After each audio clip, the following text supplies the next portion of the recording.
Dobar dan svima, danas kao što sam obećao snimit ću još jedan trik, pa evo možemo početi.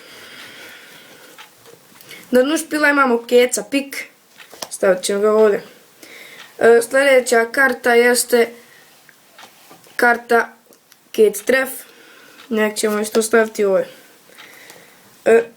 Sad pomagač treba da uzmem kartu, ja nemam pomagača pa ću sam izabrati, recimo da pomagač želi ovu kartu ovdje. I to je desetka pik. Sad desetka pik ide između dva crna keca. Evo da se vidite da ide između dva crna keca. Desetka pik.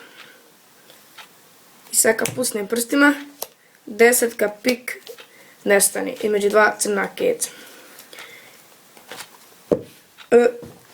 Kao i svaki špil, i ovaj špil ima još dva keca, a ta dva keca su crvena. Pa mogu da im mogu nam pomoći. Evo kao što vidite, dva crvena keca su se okrenula i između sebe uhvatili jednu kartu. Ta karta je desetka pik. Nadam se vam se trik svidio. Podržite me tako što ćete lajkat, šerovat, subscribe-ovat se na moj kanal za više trikova. Ćao!